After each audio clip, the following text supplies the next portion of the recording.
The Denver Broncos are set to report for training camp at the UCL Training Center in just 2 weeks. We continue our position preview series focusing on the defensive side of the ball, kicking things off with the cornerback position. Who are the key additions, subtractions, and what are the storylines for the cornerback position in 2021? We break it all down from the south stands to the end zone on today's brand new episode, Locked on Broncos. You are Locked on Broncos, your daily Denver Broncos podcast. Part of the Locked On Podcast Network. Your team every day. What's up, Broncos country? Welcome back into a brand new episode of the show. Locked On Broncos is your daily Denver Broncos podcast here on the Locked On NFL Network, your team every day. I'm Cody Roark, host of the show, director of video content at Pro Football Network, and Broncos analyst for the Locked On NFL Network. You can follow me on Twitter at Cody Roark NFL. Follow the show at Locked On Broncos. Like us on all social media feeds. Also, Facebook has now incorporated a brand new podcasting feature. So if you're on Facebook, you can actually listen to Locked On Broncos within the Facebook app with their new podcast feature. Check out the Locked On Broncos Facebook page to be able to access every single episode on the go, wherever you are at. But Broncos country, today's episode of the show is brought to you by our good friends over there, rockauto.com. Amazing selection, reliably low prices, all the parts that your car will ever need. rockauto.com. I'll tell you about them a little bit later on as the show progresses. But ladies and gentlemen, we're continuing our position preview series before training camp. We focused on the offensive side of the ball a couple of weeks ago. Now we transition to the defensive side of the ball. One of my favorite sides of the ball. I might have a bias there because I was a defensive player. I played a little bit of offense, but mainly I was a defensive guy playing cornerback. So we're going to start things off today with the cornerback position, ladies and gentlemen. Last season, the storyline coming into the offseason, the Broncos' depth at cornerback was so deeply tested and just injuries piled up towards the end of the year.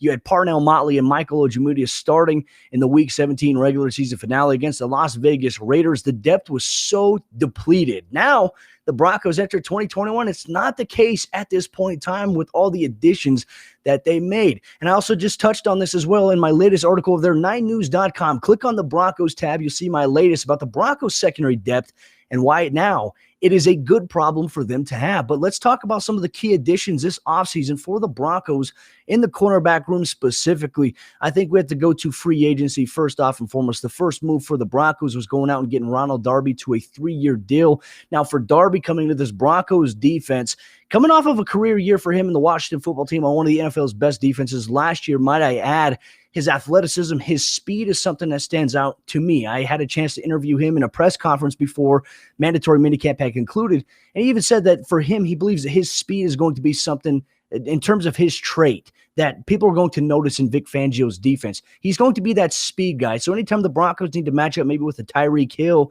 we may see Ronald Darby assign coverage on him just because he is fast. And one thing I went back on the film with Darby, his reaction, his ability to break on the ball quickly. He's very disciplined, specifically watching him against Michael Gallup, Amari Cooper last year, and even CeeDee Lamb of the Dallas Cowboys.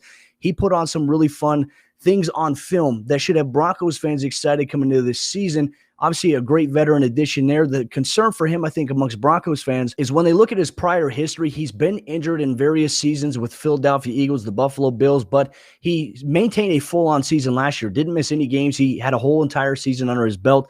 So Ronald Darby, if he could stay healthy, he's going to play a role in Vic Fangio's defense this year. One of the other additions, too, Kyle Fuller. He was shortly released by the Chicago Bears. Now, initially, he didn't appear on the transaction wire, so the Chicago Bears held on to him a little bit. They tried to trade him. There was no market there in terms of taking on his contract. So he was a cap casualty. He was released. And then within moments after the release, the Broncos swooped in and signed him. Obviously, the Vic Fangio ties there. He didn't really attend the voluntary OTAs, but he did appear for mandatory minicamp for the Broncos and getting up to speed a little bit. Wearing number 23, he switched off with Michael Ojemudia. Now, OJ is going to be wearing a different number this season, number 13. So we'll talk about Michael Ojemudia a little bit later on as the show progresses here, but that's one of the other key additions. Now, Patrick Surtain in the NFL draft, first-round draft selection, 9th pick overall for the Denver Broncos. They selected him. And the thing with Patrick Surtain, going back, I went through some interviews that Nick Saban did at Alabama leading up to the draft process, even post-draft.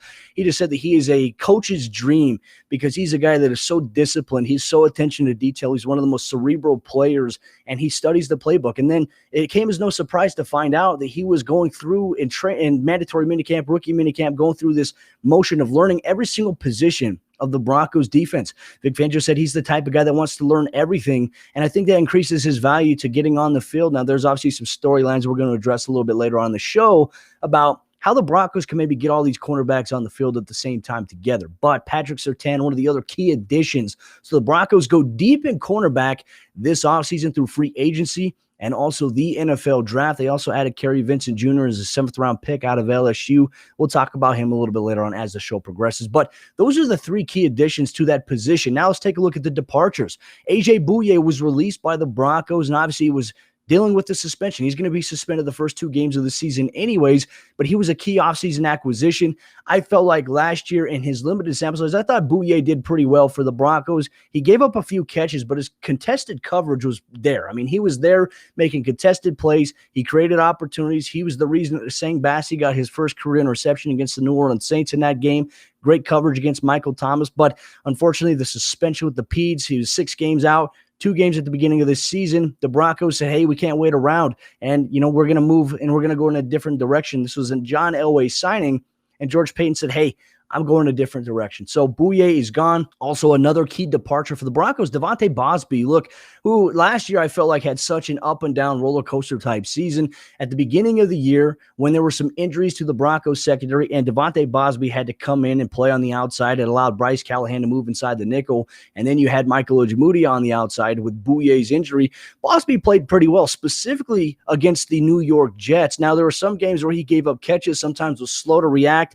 And I think that's a combination of thinking too much. But I feel like Bosby had some developmental traits to him. I was a big fan of Bosby, by the way. And like I said, it just didn't work out in Denver, and he got an opportunity to get some more time down the stretch, and he struggled against the Los Angeles Chargers in that Week 16 game, gave up some catches, was benched for Parnell Motley, and the rest is history. And Devontae Bosby right now no longer a Denver Broncos. So obviously you lose a guy in that room. Is it a key departure? I mean, maybe you can make the argument. I was a big Devontae Bosby stan. Loved what I saw from him on film. He could react quickly to some things, but sometimes paralysis by analysis was something that impacted him from making that next step and even contributing in a bigger role for the Broncos defense last season. So want to wish Devontae Bosby, A.J. Bouye the best of luck wherever they are at now. But now the Broncos defensive back room is loaded, and coming up here in just a moment, we're going to take a look at the cornerback depth as is. We're going to project who the active roster players will be in 2021, who may be on the practice squad, and we're going to talk about what specific roles these players may have coming up here in just a moment. But before we do that, folks, I have to tell you about one of the sponsors of today's episode of the show. That's our good friends over there at Built Bar, and Built Bar is the best tasting protein bar that is out there on the market. And did you know that Built Bar has so many delicious flavors? There is something for everyone. My personal favorite was peanut butter brownie, but that is no longer in the rotation. So I have now switched it up to cookies and cream. They've also added German chocolate. They have strawberry, salted caramel, double chocolate, mint brownie, raspberry cherry barcia, and coconut brownie. And they also have a limited time flavor with the grasshopper cookie, which is a version of the classic thin mint cookie. And I want you to get your hands on a box of Built Bar today. Not only are Built Bars the best tasting protein bars out there, they're also the healthiest. They contain 17 grams of protein, only 130 calories, and only 4 grams of sugar. And you can get your hands on a box of Built Bar today by going to Built.com and use promo code LOCKED15 at checkout. And that's going to get you 15% off your next order. Once again, LOCKED15 is going to get you 15% off your next order at Built.com. Taking a look at the Broncos training camp roster at the cornerback position, we talk about wide receiver, and usually those are the 2 positions that have the most depth going into training camp. You're going to see 14 to 15 guys. The Broncos at this point, they have quite a few. So we're going to go through the players. We're going to give a little bit of a synopsis on their type of role, the expectation they may have. Then we're going to get into projecting the active roster and also the practice squad, or who may be cut after training camp is over here. But take a look here. Patrick Surtain, we talk about him, the Alabama ball hawking cornerback. He's a cerebral guy, has some really great traits to him, lengthy, sizable, physical, and that's been the talk of the offseason amongst Broncos players like Von Miller. Every defensive player we've talked to in our media scrums has said that Pat Surtain looks like the real deal. So now we're excited to see here in just a couple of weeks him at training camp going against Jerry Jeudy. Because look, once you get to training camp, you're going to have some physicality. You're allowed to have contact and bang around a little bit. You're going to see some great one-on-one reps there. I'm looking forward to seeing that. I'm looking forward to seeing how these players do in team periods, whether it's the first team defense against the first team offense or the first team D against the second team O. You're going to see a lot of these players rotate in and out. You're going to see a lot of Patrick Surtain working on the outside, also working in a little bit of the inside and could be in some safety packages depending on what the Broncos decide to do with their DB sets. There's also some opportunities for them to be very creative with how they use him. He could be a Swiss Army knife. And if I'm not mistaken, I think Vic Fangio and Ed Donatell, they have some big plans for Patrick Surtain. So Broncos fans should be excited about him. Ronald Darby, we talked about him. There's going to be some competition between these cornerbacks here in training camp. Now, I think right now we're looking at the writing on the wall. Everyone's going to say, well, who's cornerback 1? Who's cornerback 2? Who's cornerback 3, 4, 5? Here's the deal. I think you can have a depth chart initially, and that's what's going to happen after the Broncos start practicing more and preseason approaches. They're going to release their first depth chart. It's unofficial. It is always going to be contingent upon changing from a week-to-week basis here. But I think when you look at all these cornerbacks for the Broncos on their roster, you can't get into the idea as a fan saying, okay, hey, this guy's the cornerback 1, this guy's cornerback 2, because all of these cornerbacks, up to 5 of them, I think are going to play a lot here in 2021, whether it be in a base package, whether it be in their nickel or their dime, whether they get really creative, especially in the goal line situation. They're going to find ways to maximize the talent that they have, and they have a very talented cornerback room as it stands today. So they're going to see how many guys they can get up. A lot of it's going to be contingent upon the matchups. I mean, we could see Patrick Surtain going against Travis Kelce, Darren Waller, covering those guys specifically.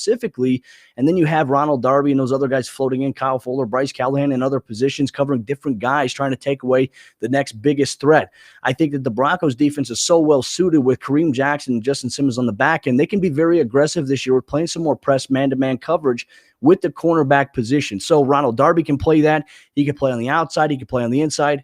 And then you factor in Bryce Callahan, who was one of the NFL's top cornerbacks last season, despite the fact that he missed 6 games. He played in 10 for the Broncos. The hope is that he can play a full-on season this year. And for Bryce, we talked to him this offseason. He said more than anything, he wishes that he didn't have to deal with some injuries, but it's the nature of the game. And while I understand personally, but by a guy who's also been injured in his career, injuries are something that you can't control. Now, you can do a lot of things. You can do strength and conditioning. You can stay as healthy as possible. But the reality, at the end of the day, in a physical, violent contact sport, you're going to have a chance to have an injury, and you have to manage it right. And I think for Bryce Callahan, for him, was just these uncircumstantial events that have happened to him so far in the last couple of years that have really impacted him. But he is 110% fully healthy. He's ready to go for this upcoming season, and he excelled last year for the Broncos, both playing on the outside and on the inside. So we'll see what he can do this year.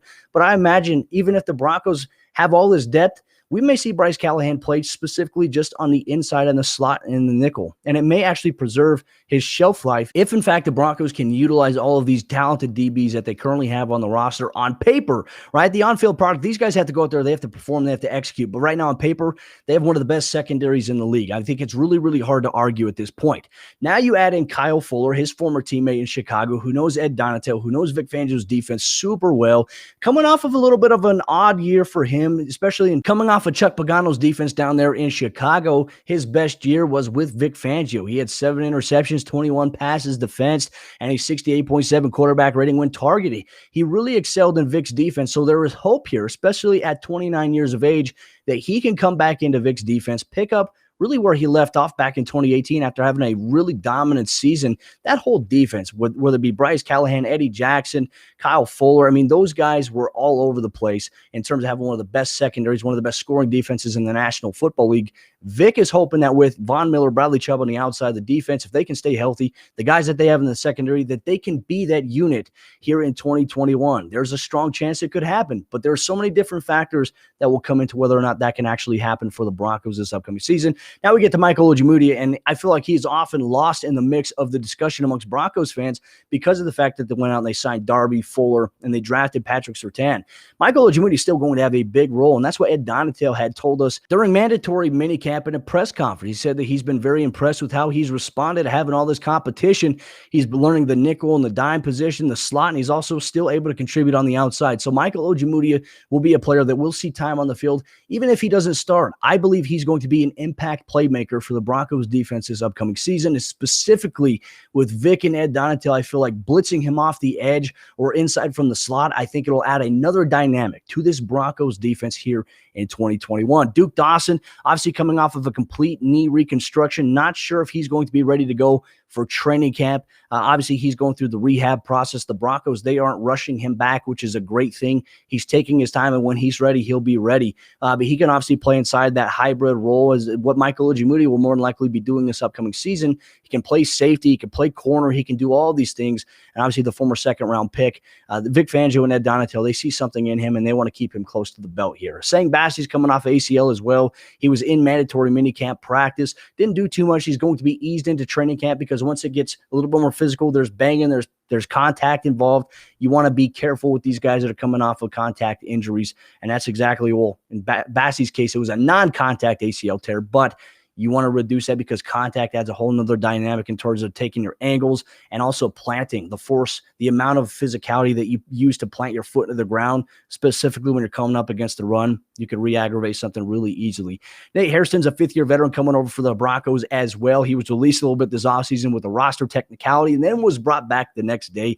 He's going to be a depth option there. He's a veteran player, but more than likely we will see him in preseason, but I don't think he's going to maintain on the active roster unless it is on the practice squad. Then Parnell Motley, who was signed up the 49ers practice squad last year, was able to get in after Bosby got benched against the Los Angeles Chargers. He started against the Las Vegas Raiders the next week. He's a high-energy guy. He's a high-effort guy. He gave up some big plays against the Raiders, but he also had a lot of effort. There's some things that you can develop with him. He's a young enough player. You can stash him on the practice squad and still continue to work with him. I think that's what we're going to see from him. Then you have Mac McCain III and Kerry Vincent Jr., obviously two players there. Mac McCain, obviously a rookie for the Broncos this season. Don't think he's going to be a guy more so than just a camp body. I think we'll see him in some preseason action, maybe after the first game. We may not even see him on the roster after game number 1 against the Minnesota Vikings. But Kerry Vincent Jr. is also a player that the Broncos got in the 7th round. Very speedy, 4.3 speed, runs downfield, and can be a key contributor on the special team side of the ball for Tom McMahon as a gunner on kickoff. He could also have some return elements, and we're going to see him get some reps in training camp as well in just a couple weeks' time here. But Broncos country, my active roster projections here: Patrick Surtain, Ronald Darby, Bryce Callahan, Kyle Fuller, Michael Ojemudia, and Asang Bassey. I think that Duke Dawson will start off the season physically unable to perform this. That will keep his roster spot protected at this point in time. And I think we're going to see Parnell Motley and Kerry Vincent Jr. on the practice squad, considering it goes from 11 to 16. Obviously, the same carryover rules from last year where 16 players were allowed on the practice squad. You could designate certain players for protection to where other teams can't come in and steal them. But that will be the training camp roster here for the Denver Broncos in 2021. Now, coming up here in just a moment, Broncos country, we're going to go over some of the storylines specific to the cornerback position. We're going to provide some questions. We're going to be eager for your feedback in the comment section down below on the YouTube channel. But we're going to get that coming up here in just a moment. But before we do that, folks, I have to tell you about the other sponsor of today's episode, Locked On Broncos. That's our good friends over there, rockauto.com. With the ever-increasing numbers of makes and models, it's now impossible for your local chain auto parts store to stock all the parts that you need. Why endure often pointless or seemingly intimidating questioning and wait while the person behind the counter orders the parts on their computer, choosing the only brand that their warehouse happens to carry, when you have computers with access to rockauto.com at home and in your pocket? And you can save time and money when using rockauto.com. Why choose to spend 30%, 50%, or even 100% more for the same parts from a chain store or a car dealership? And rockauto.com is a family-owned business that's been serving auto parts customers online for over 20 years. They know how to do business. They've been serving do-it-yourselfers for a very long time. That's why I rock with rockauto.com. And rockauto.com prices are reliably low for every customer, and they have everything you can need, whether it's brake parts, tail lamps, motor oil, or even new carpet. So go explore their easy-to-use website today to find the solution for your auto parts needs. Go to rockauto.com right now and see all the parts available for your car or truck. Right, Locked On Broncos in their How Did You Hear About Us box so that they know that we sent you. Amazing selection, reliably low prices, all the parts your car will ever need. rockauto.com. Continuing with our Broncos training camp preview, we're taking a look at the cornerback position today. We've gone over what our active roster projections would be, maybe the practice squad, the storylines of the key additions, departures, and now we're going to focus on the position-specific storylines. And Broncos country, this is where your feedback in the comment section down below here on YouTube is going to be important. We want to hear what you have to say. This is the Broncos show that gets you involved as a fan, especially as a media member. I believe in giving fans a platform for their voice to be heard for the team that they root for on Sunday. Starting things off here, the first storyline, I think this is on everybody's mind. Does Patrick Surtain start week 1 against the New York Giants? Well, I think when you look at the New York Giants' emphasis this offseason, they still have Evan Ingram. They've added Kadarius Toney to the mix there. They have a variety of different receivers. John Ross now on the roster. And I think that you have a variety of different weapons that you're probably going to see 3 or 4 different wide receiver rotations in New York this season, not to mention Saquon Barkley is back. Now, for me, I want to look at it a couple ways here. Is Patrick Surtain ready to start week 1? Well, I think a lot of it depends on how the training camp process goes for him, also preseason. But on paper, I mean, it's really hard to ignore as a first-round pick that he's not going to be starting week 1. The Broncos, they went out and they got him at that price, at that point in round number 1 with other options that were available on the table. You have to make sure he is on the field week 1. And I think that's for a defensive side of the ball, you can make the argument a little bit better maybe than an offensive side of the ball. Specifically right now with the Chicago Bears, everyone's going to be talking about whether or not Justin Fields is going to start week 1. And if he doesn't, I think that there's going to be a lot of conversations that people have as to maybe why the Broncos did what they did. And if he does start and then lights it up, people are going to have the same conversation. So for Denver, it's a lose-lose in those optics, but I think that you have to tune that out. You have to really focus on Pat Surtain. He is a player that, in my opinion, and this is where I really value Champ Bailey's feedback, because obviously a Hall of Fame cornerback, one of the best to ever do it. I had a chance to watch his film, just some career highlights last week, and I was just blown away. Champ Bailey says raving things about Pat Surtain and says he has the potential to be a very, very dominant player in the NFL. I'm going to take Champ's word for that because he understands cornerback play. He understands talent. And a lot of players don't play like Champ anymore. So maybe Champ Bailey gets a little bit invested in potentially mentoring, tutoring, or even providing some aid with Pat Surtain. Not that he necessarily needs it, but it'd be a great addition to have. So for me, I personally believe that Pat Surtain will start week 1 against the Giants. I think that for him, he's mature enough to be able to handle the responsibilities of Vic Fangio, Ed Donatel want him to do and to succeed at. And he's going to have some struggles this season. I want Broncos fans to understand. I want to be very clear here. He is a rookie. And just like that, even if he was a veteran player, cornerback, when you play that position, you're going to get beat sometimes. You're going to give up some big plays. Broncos fans, I hope, don't get to the point where if he gets burnt for a 25-yard play or gives up a touchdown, that people are going to say, oh, why did the Broncos draft him? That's the low-hanging fruit. Please, let's be better than that in our discussion. So, Pat Surtain, week 1, I would put money on it to be able to do that for him to start against the New York Giants. Now, our second storyline is going to be, what are the expectations for Bryce Callahan in the final year of his deal? I mentioned it a little bit earlier, but I think with all the additions of the Broncos' depth, with Asang Bassey coming back and also playing in that nickel and that slot role, I think that the Broncos, they're going to figure out how to maybe reduce the overall number of snaps that Bryce Callahan has. Now, obviously, if he's fully healthy and he's playing really well, it's going to be hard to say, hey, come off the field on this because, we want to make sure that we're taking a look at your snap count and making sure that you don't have any additional wear and tear throughout the season. I just don't believe that's a very valuable thing to do as an organization if you're really trying to monitor the snap counts that players have, unless it is for their best interest. Now, for Bryce Callahan, if he's fully healthy, I don't think that you look at that situation. But I do think that the Broncos have to see this year, and if Bryce Callahan can play every single game this year and plays at a high level, he's going to get an extension with the team. There's no question about it. You'd be foolish not to. But if he doesn't maintain being able to play every single game this upcoming season, I think that you have to really look at maybe getting a replacement in the future, which, look, I don't like saying, hey, you need to replace this guy, but the Broncos have to keep in mind, if Bryce is on his final year of his deal and he is not playing well, or if he is injured, it is risky as an organization to say, hey, let's give you an extension, even though that when he is on the field, his value to the team is astronomical. The Broncos defense is so much better with Bryce on the field, but however, you can't make the club from the top. So we'll see if Bryce can stay healthy. That's my hope. And my expectation for him is that he plays in every single game this year. He plays well. The Broncos reward him with an extension. Keep the secondary together. Keep in mind, he did take a team-friendly deal. He restructured his contract. I believe it was after 2019 to be able to help the team out. I think that is a sign of good faith. And in terms of the eyes of the Broncos front office, we'll see how things go with Bryce this upcoming season. Our next one is how many cornerbacks will be on the field at the same time. Well, Ed Donatel, Vic Fangio, they talked about in their press conferences this offseason throughout the summer, mandatory minicamp practice, voluntary OTAs, and they were talking about it's a good problem to have and really trying to figure out, how do we get this guy in the field? Who do we put where, right? I think that's really the big dilemma here, because I think when we look at the initial depth of a defense, we look at a dime package. Obviously, dime has 6 DBs. Do you take a safety like Kareem Jackson off the field and keep Justin Simmons in there and have 5 cornerbacks in there? I think that maybe you play around with that, but I don't know if you want to reinvent the wheel necessarily. So I think for the Broncos, they're going to find a way to have Pat Surtain on the field, Bryce Callahan, Kyle Fuller on the field, and also I think Ronald Darby at times. I mean, you could really see that in the Broncos dime package.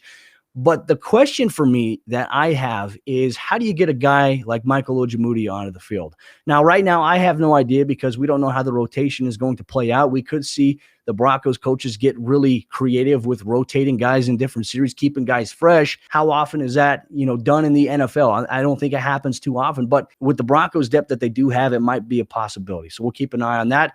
And then our final one will be in terms of Michael Ojemudia. He will have a big role despite not starting. And whether it be, he will play a lot of special teams for the Broncos this upcoming season. That's been discussed. He is going to play in that nickel role. So there may be even times where we see Michael Ojemudia come down into the box as if he's a linebacker. But I did mention earlier that I think that Vic Fangio, Ed Donatel, they will utilize him on some blitzes because he's a sizable, physical guy. And he's also had an knack to be able to find the football and knock it free to create opportunities for the Broncos to get takeaways. And he was a big presence last year for that, obviously, with 4 forced fumbles.